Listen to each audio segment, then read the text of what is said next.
Let's get it started. Woo, woo, woo, woo. And if you feel like you're going to do stuff like that, back off a bit. Like, Woo, woo, woo. or woo, woo, and then talk. I do that. Okay, good. Okay.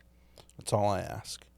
If you're fighting about the dishes in the sink or side-eyeing every little thing they think before you text your friends and vent all night, we'll give you tips and who was right. Spousal Advisory.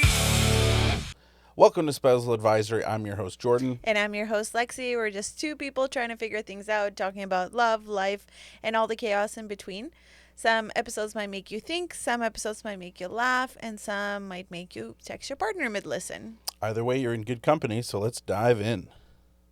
All right. So, how's your week been going?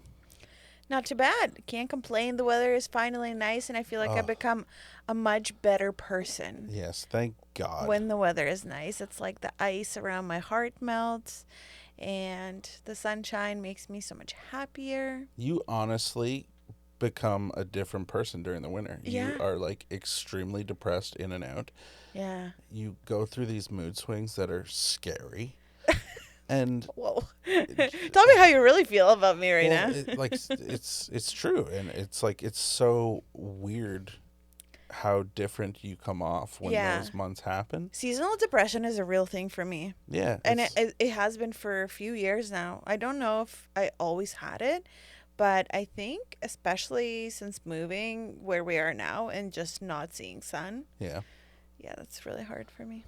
Well, it's interesting to think what that feels like on mat leave on top of everything too, because you're home every day, you're stuck in the house, but it's gloomy, it's cold, it's you know, so I'm sure that plays a role too. Yeah, absolutely. So now we're out, we're walking, we're getting some vitamin D. Yeah, we sure are. Living the best life. It's quite nice. I love it. I'm excited for this summer. It should be a good one. Yeah, how was your week? So far so good. Busy at work. I get to go to the Blue Jays game tomorrow. I'm so jealous because I still have never been to the Blue Jays game. I know. I got to take you to one. It's fun. But I don't know how you're going to react. Like, you're not a big baseball fan, and it is a long game. And it is usually really hot. Well, yeah, I don't like that. But immediate no. But there's a hot dog. There's probably like a nice cold crispy Diet Coke there involved. Yeah. I can get behind this. I like an atmosphere. You know that. I Yeah. love a hockey game with all the snacks. Yeah. Yeah, for sure. Yeah. We're definitely snack people. We don't drink, so it's not a beer we're after when we go to those games. Yeah. That's for sure. Yeah. But yeah, it's a different experience, and I feel like you will really enjoy the first 4, maybe 5 innings, but you got to make it through 9. So it's a long game. I like watching it on TV, so Well, there you I go. think it'll be good. Well, we'll have to go then. All right. I've got some questions for you. Hit me. All right. What was your first impression of me? I vividly remember Uh-oh. you coming down the stairs. Mm-hmm. So for those who don't know, we met at work, Yes, we did. and you were the new guy at work. I was. So I do remember the day you came down, and I was working, and then I looked up, and I was like, okay, all right. Made me blush over here. Yeah, so I definitely remember seeing you. We used to work in residential homes, working with young adolescents with special needs. So that's where we met, and we worked that weekend together. And I remember we got really close. Yeah, and Sparks flew. it's funny how in that setting you really get to know. Well, first of all, you get to know your coworkers because it's a high stress level job. Yeah. We worked in a high risk facility, so it was very intense. Some of the work we had to do, a lot of the de-escalation took teamwork and really working together. And yeah, you really, like, if you really think about it, you really get to know the people you work with, and you're one big team. Yeah, and you gotta trust each other, right? Yeah, even if you don't like someone in that moment, they become your best mate. Yeah. So, yeah. It's a dangerous job, and you gotta really trust each other through that process to make sure everyone's safe, and especially the clients you're working with. So it's but and go on about me and how you fell in love with me. Say some more things about me. I just remember you were the new guy, and all the girls, well, not all the girls, I think there was a couple of us who were like, who is this fellow? What's he all about? And Nice. let's get to know you. Are you didn't know that. blushing? Yeah, I didn't know that part. You're actually blushing. You guys were fighting for me. Nobody was fighting. Well, we can exaggerate and say you were fighting for me. Right. Yeah, and we got to know each other throughout the weekend, and you taught me how to ride a bike for a second. I did. I still don't know how to, but there was like one lane going down the driveway where I learned for that split 30 seconds how to ride a bike. So I just haven't gotten on it since. Yeah, no, you haven't. 6 years. But it was good. Yeah, it was great. So yeah, I definitely went home and talked about the cute new guy at work. Nice. It was quick for us, man. It's funny. Like within a week of knowing each other, I was messaging you for a ride to work because my car broke down, and I feel like we really got to chat then because it was about 25-minute drive to work or so from my place. Yeah. But what I want you to tell is the story of the psychic prior to meeting me. Right. So I kind of had biased opinion because for those who know me, for those who really know me, they would know I'm a little bit crazy when it comes to like zodiac and psychics and all of the witchy craft. Yeah, you love it. I sometimes believe I'm a witch. I sometimes believe that too. Thank you. Mm-hmm. I'll take it as a compliment. Please do. So, I had gone to a psychic probably 8-ish months before that. So we met in the summer of 2020, and I had gone to the psychic probably around September, October of 2019. And when I went to the psychic, she had told me, I'm going to meet someone at work. It's going to be this great relationship, and that's going to be the love of my life. And we're going to be so happy together. And she described the guy as this party guy and a guy who had a bunch of girlfriends and sort of got around, I guess you could say. And then didn't really have his crap together. Yeah. Right. And then was ready to settle down and actually have a relationship by the time he meets me. Yeah. So I was waiting because we were an all-girl facility. We had another male coworker, but he was married, so I was like, well, that's not him. Taken. Hopefully not. Yeah. Come on. So I was waiting for a cute new guy to show up. So I was very excited to hear that we hired a guy. And to this day, I am still hoping she meant me. You know what? It doesn't matter because it's all about what you believe, right? It's a self-fulfilling prophecy in a way, because if I believe that's who it is, then that's all that matters. That's a good way to look at it, for sure. Yeah. What was your impression of me? So same thing. I walked down those steps into my brand new job in a brand new city that I just moved to. And I was in a point in my life where I kind of had that light switch turned off and wasn't looking for anyone, wasn't expecting to meet anyone. And I looked over and you were sitting at the computer and I went, oh, crap. I'm in trouble. Because I really liked what I saw. And we started chatting, and you were making sarcastic jokes with some of the other crew members. I was trying to play it really cool. Yeah, I know. Neither of us were looking at each other or at least pretending like we weren't. I remember totally not looking at you, even though you were sitting at my desk. Yeah. But I was pretending I'm working on the computer doing important things. Even though I was talking to you, but I was like, you're not important enough for me to look at you. You were probably doing nothing on the computer. No. Playing solitaire. I'm just kidding. Yeah, so I just, that was my immediate thought, was like, oh no, I'm in trouble because this girl's really cute and I have to work with her, and that has never gone well for me in the past. All those things spiraled in my head. And then within that week of getting to know each other again because of how intense our job is, and getting to know everyone there, like, you really stood out to me. And I remember, I think we were maybe a week and a half, maybe 2 weeks into working, and this was when my car broke down, and I had your number because we all have each other's numbers. No. This was 2 days after. No. Yeah, so you started working on a Friday, and that was a Friday, Saturday, Sunday shift.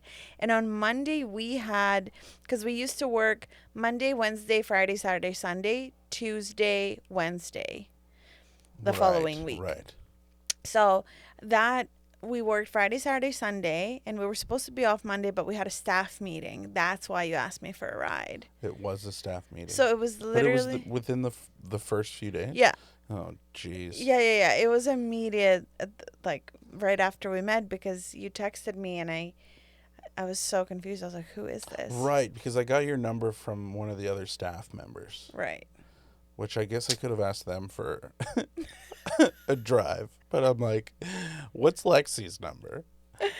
So, yeah, I messaged you, and you're like, who is this? And I said, it's your secret admirer. You did? It was so corny. It was so corny. And you were on a date. I was on a date. You were on a date when I sent that text message. Yeah, and the whole time I talked about you. It's so funny. Not my best. But yeah, so, and then I asked you for a ride to work once I told you who I was. And yeah, it's just kind of been us ever since. Like, we hung out every day, we talked every day, and like we were school kids, and then you'd come hang out every weekend, and then it turned out to be every day, and then within 2 months, yeah, 2 months, we got a place and moved in together. 10 out of 10 do not recommend. Yeah, by the way. Yeah, the rarity of that being a good thing or working out in your favor, and being married 6 years later, is not good. It's not a high probability. No. We were very lucky to get to where we're at now, but to get through. well, exactly, and a lot of those days were not easy. We had a great honeymoon stage where I think we went through a few months of like head over heels. Yeah, just obsessed with each other, and wanting to be together all the time, and then certain things changed, and that's kind of what this episode's going to be about, because we're naming it the relationship catfish we accidentally became, and a lot of it has to do on my side, and things that I wasn't honest about, especially with my addictions and certain character defects that I had that I kind of hid, to kind of win you over, essentially. This episode's going to be very open and honest about the struggles that you can go through to get to a good place in a relationship, if you can learn from those times, right? So yeah, and I think that's very common. We meet someone, and in some way we don't necessarily intend to, but we put on a mask, we put on this persona that we think is going to be likable, that we know the other person likes. I may be not the most outdoorsy person, but you were super into outdoors and camping, and I was like, you know what? I can be that girl for him. Yeah. I can be outdoorsy. We used to go on hikes all the time. And I mean, we still can and do. And we love being outside in that sense. But am I an outdoorsy girl? No, I'm an outsidey girl. You're an outsidey girl, and you like your hikes if there is pathways Exactly. and pavement to walk on, and like Yeah. you don't like getting dirty and I stuff. can get dirty. I'm just scared to fall. What the heck? I don't like taking risks and climbing mountains. Yeah. So that's just my biggest Yeah, no so, no. so you just want flat terrain, It can go up and down, but it has trees. to be there. There can't be risk that my foot's gonna slip and I'm gonna tumble down. I don't want that. I don't like that. Okay, we're getting off topic. Now we're just talking about your fears and anxieties again. So essentially, what I was saying is you do end up putting on a show a little bit in the beginning and pretending to be someone that it doesn't even need to be someone you're not. It's someone that you maybe think you can be for that person. Yeah, it's you trying to mold yourself into the person you think that they want you to be, because you're so infatuated with them. Mm-hmm. Yeah, so I've done that a lot in the past where I've really put on the sales rep, hat, and pretended to be something I was not to kind of win people over. And it's really gotten me in deep waters a lot of the times, and it's created toxic relationships and starts to relationships where you end up showing your true colors, and there's something that people hold on to, and they're like, I really like this person, Yeah, like I really like this guy, but that's not who you are. yeah, he's really starting to show me things that I don't like, right? And you try to validate that person you were trying to sell, if that makes sense. Yeah, but what do you think the reason behind that is? Do you feel like the other person is not gonna like you for who you actually are? I think part of it's insecurity, for sure. It's also doing whatever it takes to get what I want, Right. and that person in the moment is what I want. So it's more just about I'm gonna do what I need to do too. It's totally a selfish act. Right. And I've learned so much from that over the years, especially the last few years, and working on myself and going through recovery. It's very eye-opening to see how much I did those things, and what it took to change that so that I don't do it going forward.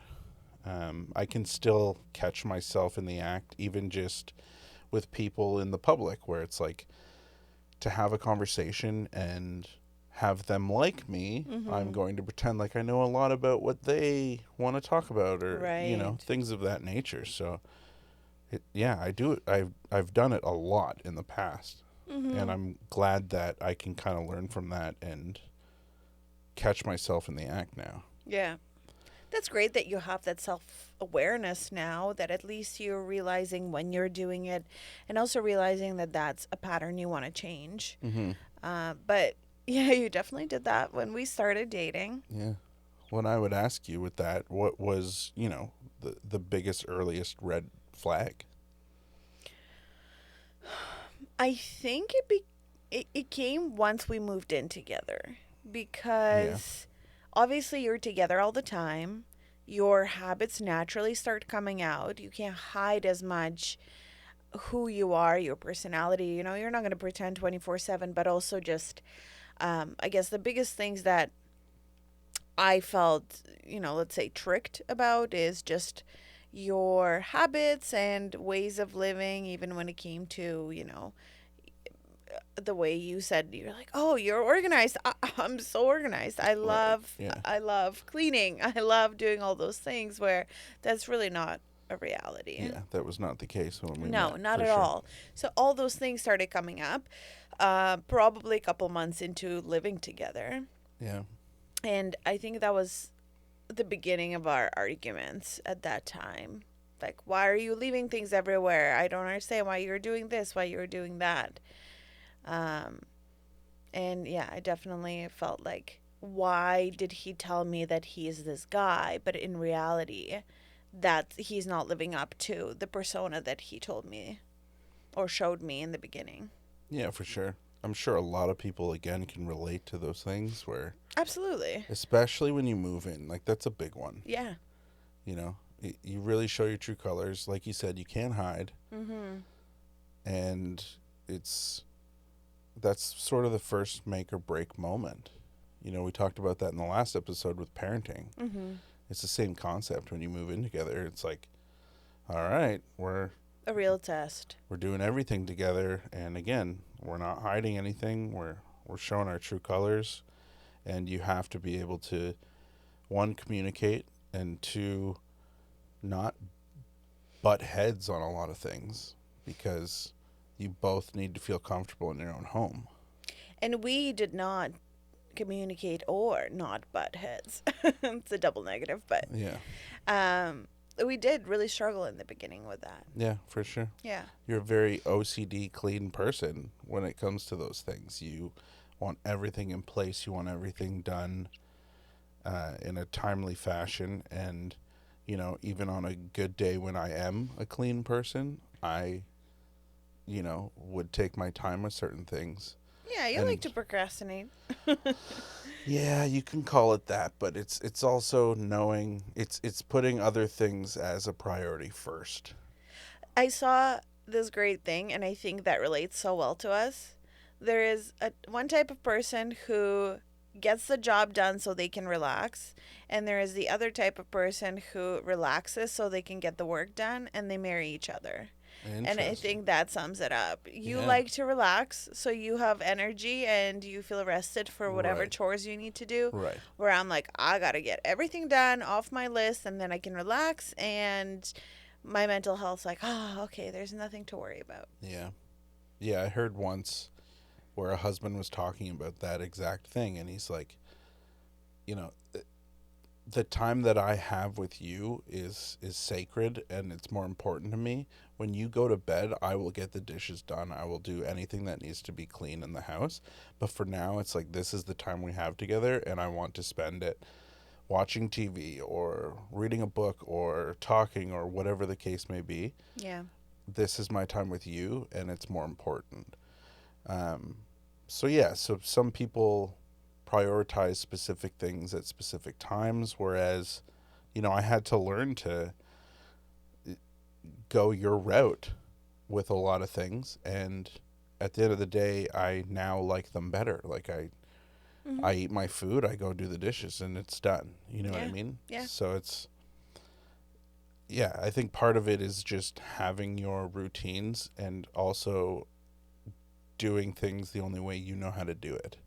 For sure. So prior to you, it's like I was independently living for years, and, you know, a single father, and having to do all those things on my own, and having certain laziness or, like you said, very low energy to do a lot of those things in the moment. Mm-hmm. So that was definitely a red flag for you, and it was very apparent that that was going to be an issue if I didn't change it. So, yeah, that makes sense. Mm-hmm. And I guess to go back also to the beginning, we came from very different backgrounds, Yeah. not just culturally, but overall, I grew up very differently than you have. So, do you feel like there was anything that influenced that? Anything that was intimidating when we started dating?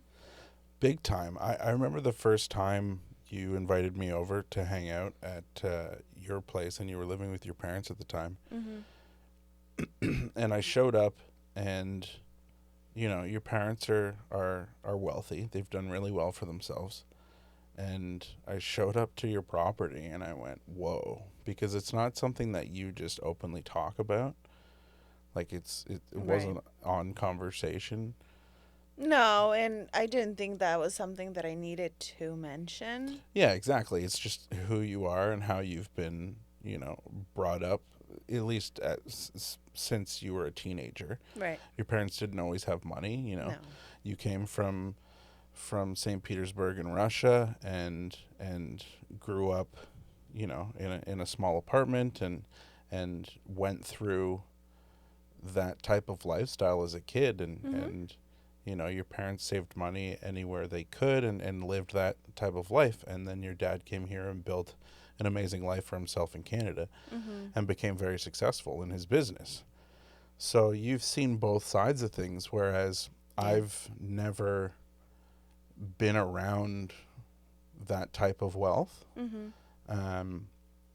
And in no means like is my family completely broke. Like they've always had jobs and careers, and my family has been successful in their own ways, and a lot of them are educators, and so it's not that. It was just kind of shocking to see, the home and everything that you guys have there, and just not really thinking about those things going into that moment. Right. Because And you didn't, you didn't have heads up. You didn't know what to expect. and just not really knowing if that was gonna make you a different person than me, if that makes sense, when it comes to actual personality traits, or if you were gonna have a head up your arse or anything like that. Do you feel like you had that thought in that moment? Did you almost stereotype me based on that?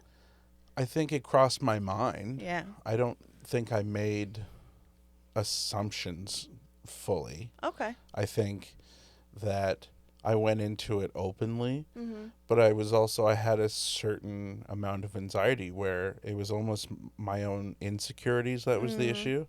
It was like, am I going to be good enough for her? Yeah. Like, is she used to dating guys who come from wealth or have, really good paying jobs or whatever? Because in no means was I overly successful when we met. Yeah.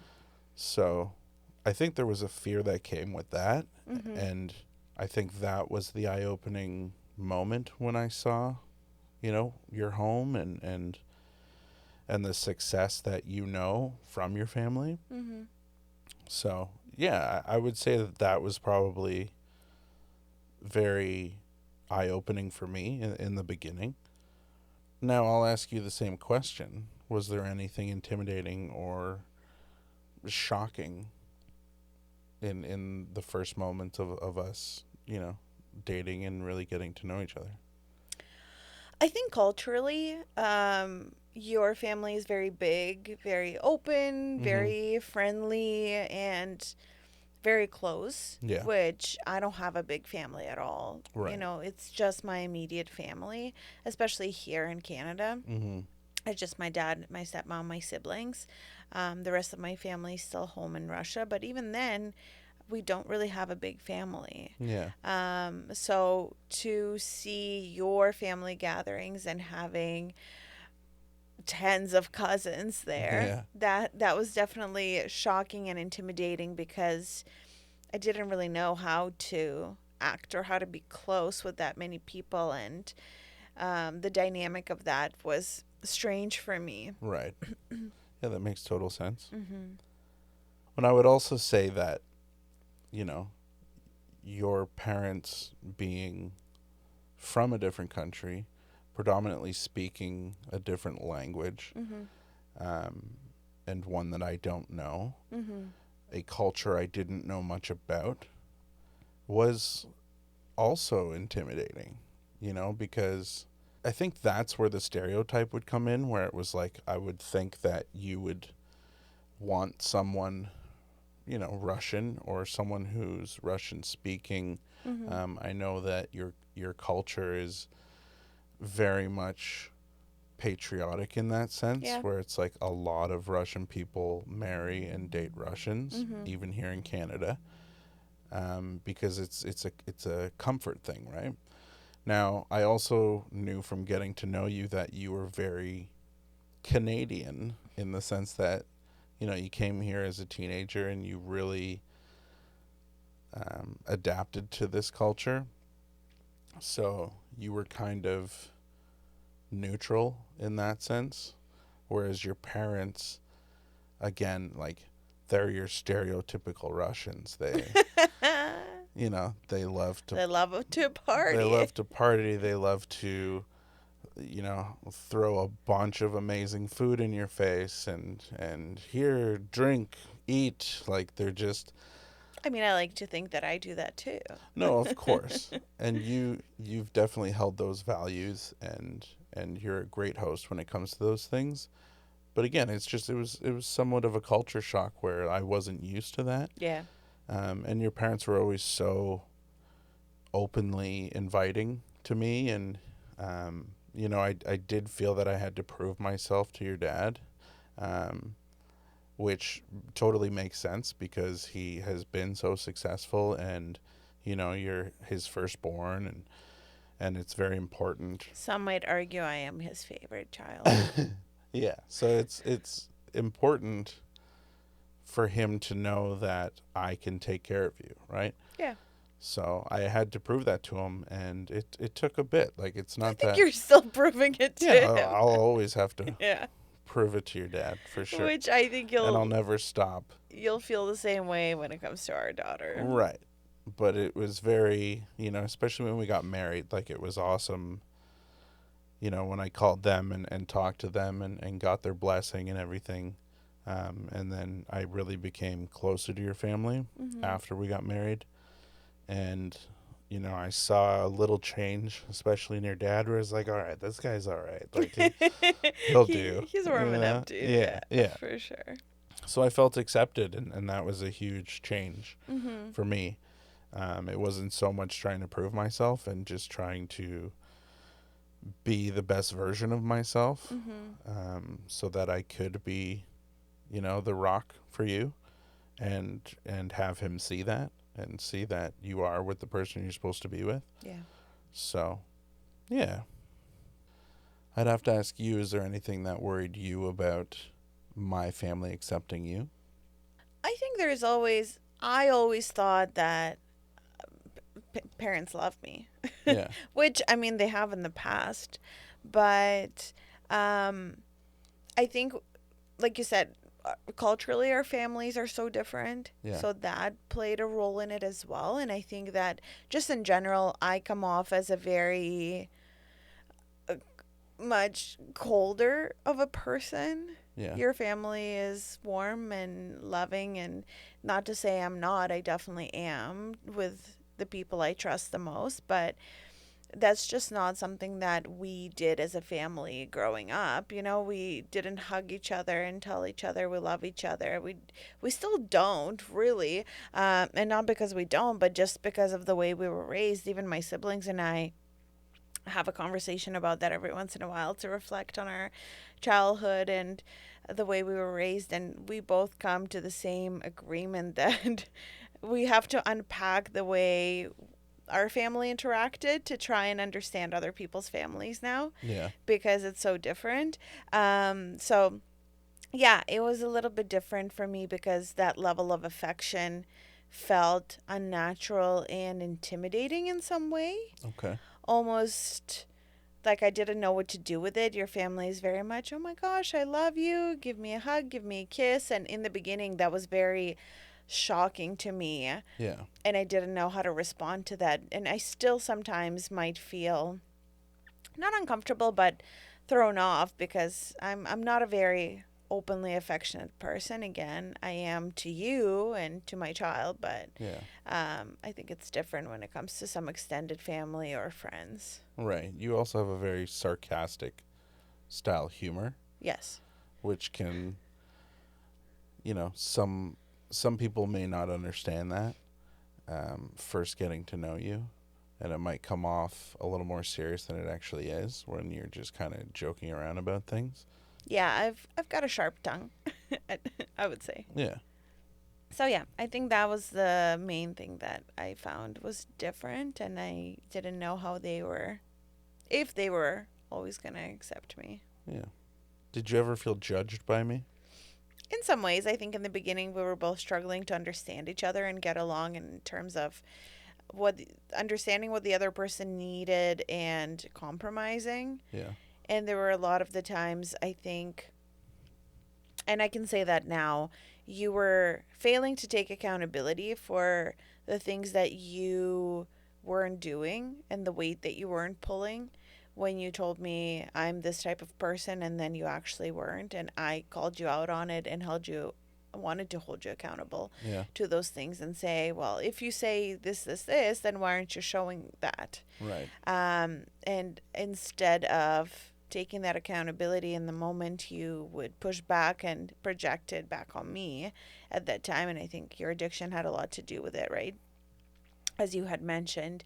So then sometimes you would point out things about me that I felt like, am I being too much? Am I asking for too much? Am I being this nagging person to you? Yeah, I think it's easy to be judgmental when you have a lot of insecurities. I think it's your way of coping and kind of suppressing the true emotions that you're feeling about yourself subconsciously Yeah. and portraying it on others. Mm-hmm.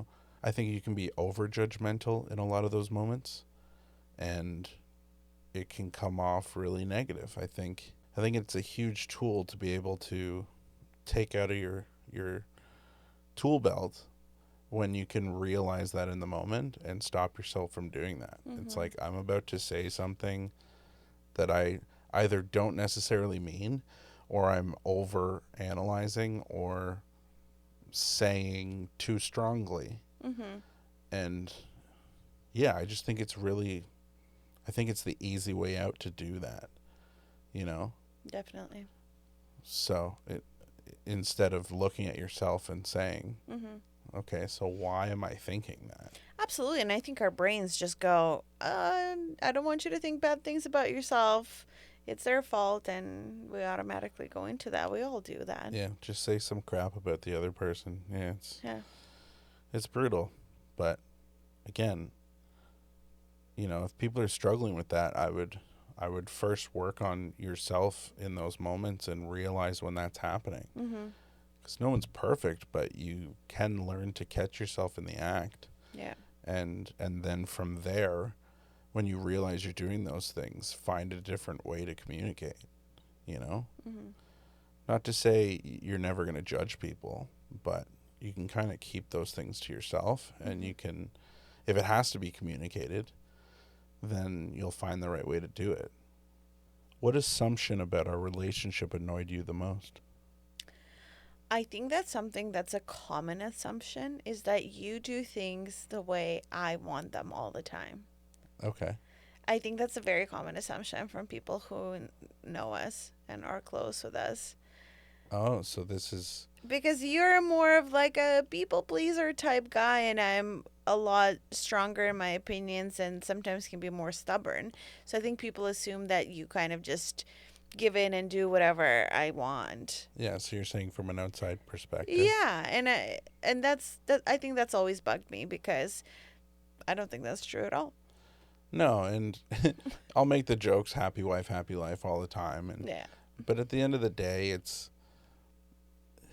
I'm very stubborn, for one. Two, a lot of things over the years were not done in a healthy manner. Like I had to grow up and I had to learn a lot of things, and you helped me do that because you had a lot of your crap together, and we were just at different levels of independence when we met. So it's easy for people to think that I just kind of, oh, well, she says that's how it's got to be done, so that's how. Yeah. No, it's like, it's the simple things where you were just kind of doing a lot of them properly in the first place, and I had to meet at your level.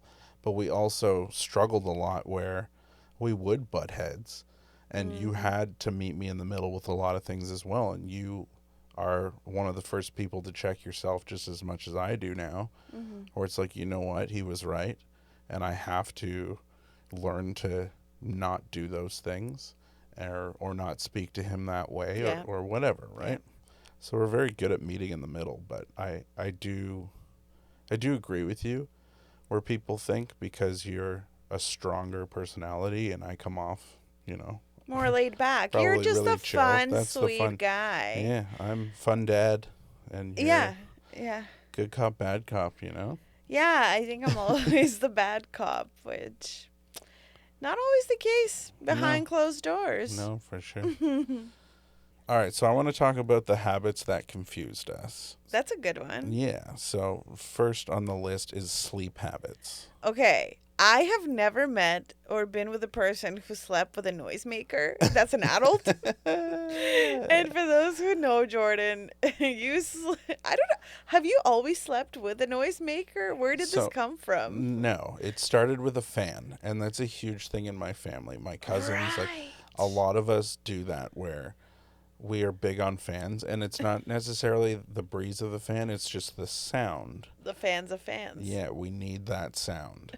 And that's where the noisemaker came from, because you didn't like having a fan in the room because you were freezing every night, or our lips were drying out. Because That's what it was. Everything was so dry all the Yeah. time because it has to blow directly on you for some reason.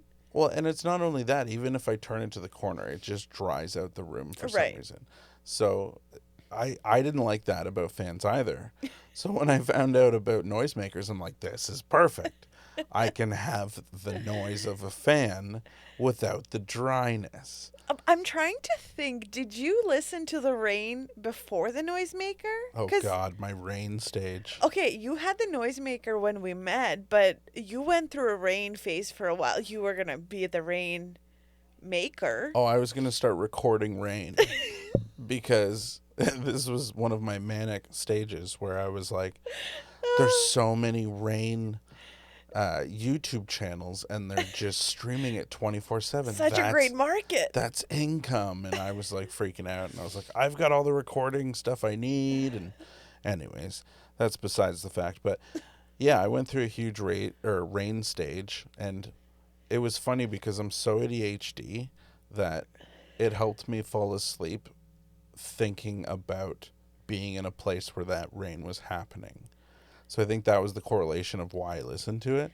But then I started doing rain and noisemaker, and I'm sure that drove you nuts. That was insane. And I think it was the whole ritual before bed, because it wasn't like, here's a video of the rain that I like and I'm going to turn it on. It was, I have to pick out the perfect rain. It had to have the right drips. Right. It has to sound, but it's Almost not like on a window. it's not like you saved a video, because that's what a normal person would do. But why do that when you can just frantically in panic search it every night and go, I can't find the video I like. Yeah, I mean, I had a few I really liked, but I was always searching for the next best rain.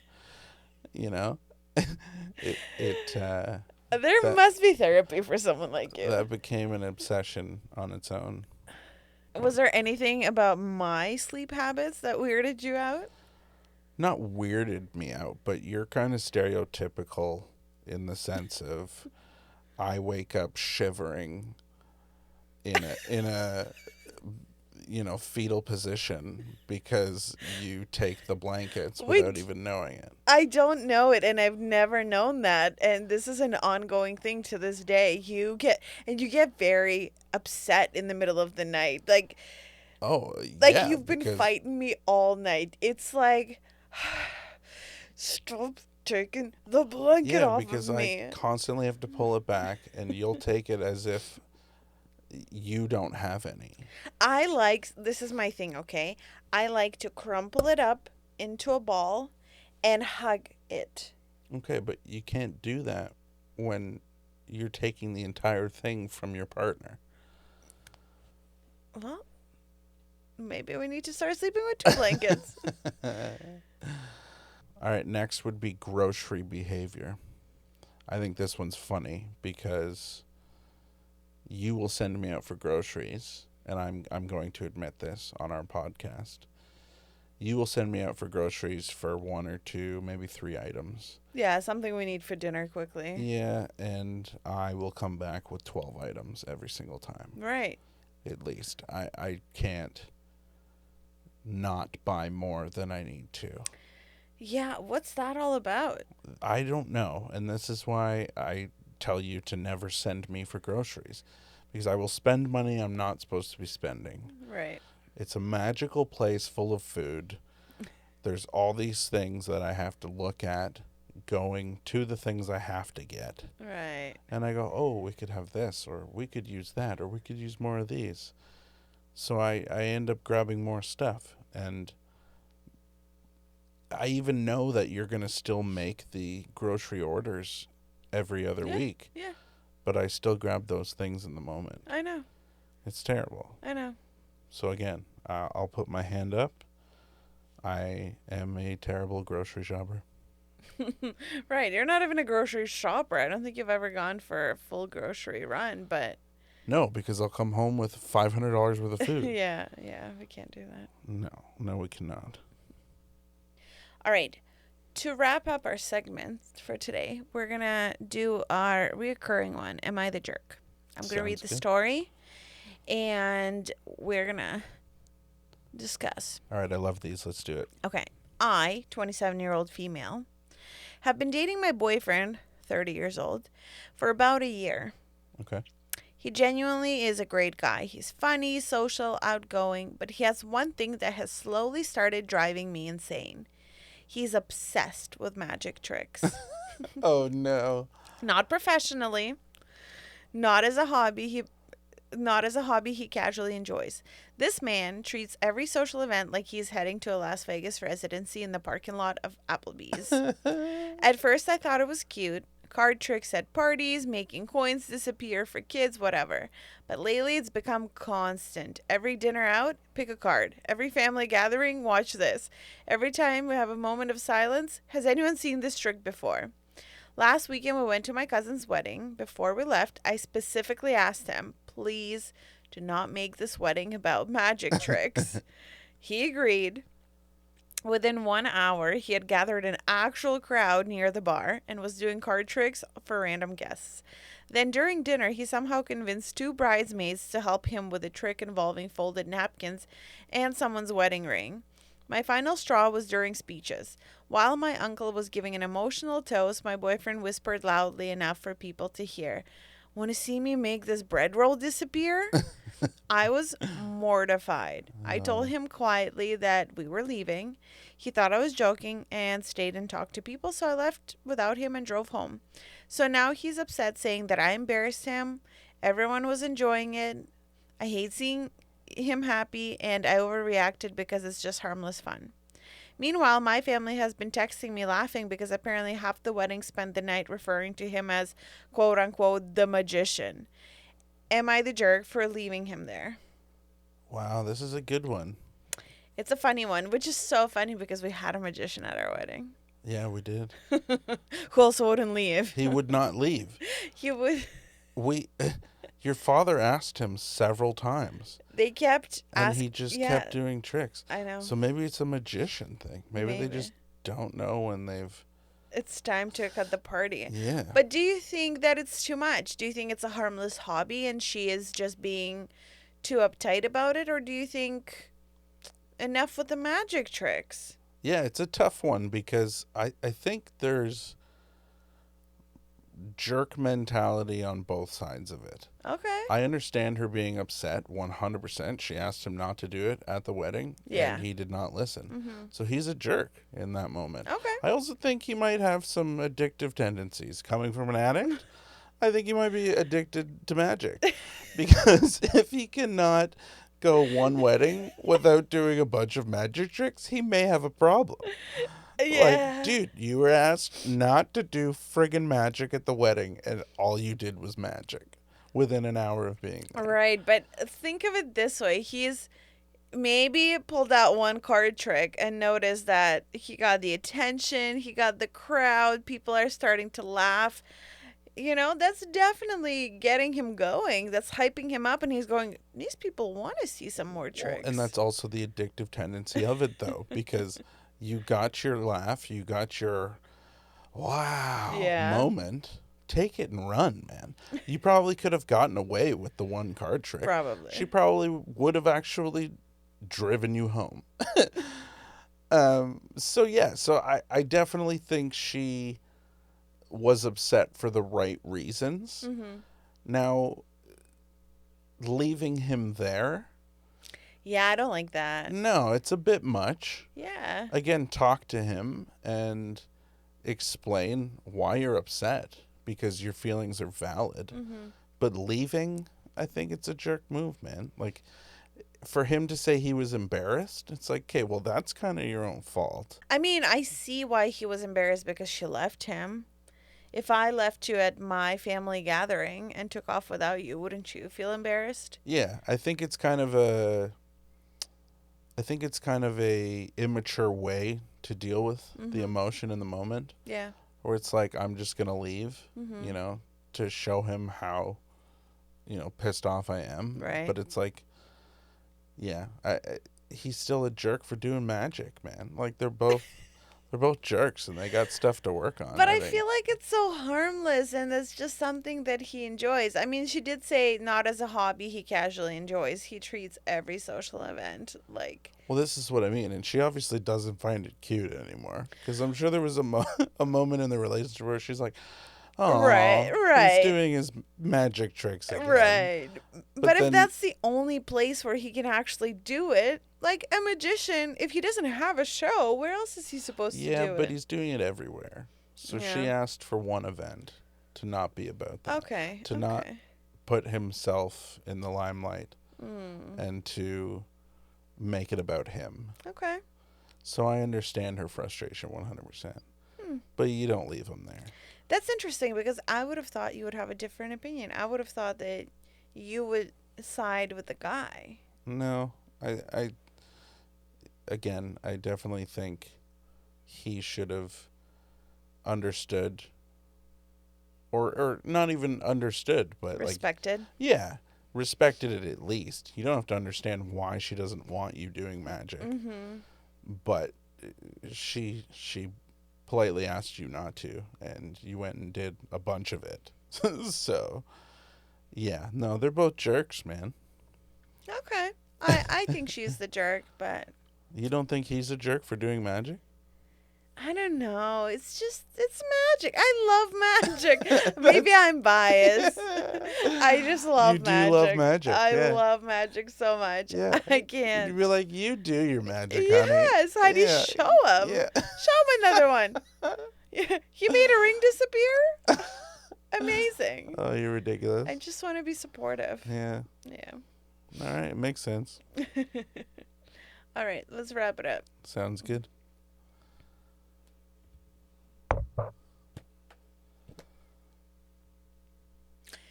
Thank you for joining us for... You forget who says Welcome to... No. Thank you for joining us for another episode of Spousal Advisory. We managed to get through another episode without totally derailing. Sure did. What do we say? Yeah, you're not saying the same thing. No, I wasn't going to. Oh. That's it. That's all I had to say. Oh, no. Thank you for joining us for another episode of Spousal Advisory. We managed to survive another episode without totally derailing and going off with other thoughts. I'm your host, Lexi. And I'm your host, Jordan, and we'll catch you next... Go again? Thank you for joining us on another episode of Spousal Advisory. We managed to get through another episode without totally derailing. I'm your host, Lexi. And I'm your host, Jordan, and we'll catch you next time on Spousal fucking Advisory. Do I say that? No. We'll catch you next time. God damn it. Sorry. Just say. And we'll catch you next time. For some more relationship and parenting chaos. Right, okay. Thank you for joining us for another episode of Spousal Advisory. We've managed to get through another episode without totally derailing. I'm your host, Lexi. And I'm your host, Jordan, and we'll catch you next time for some parenting and relationship chaos.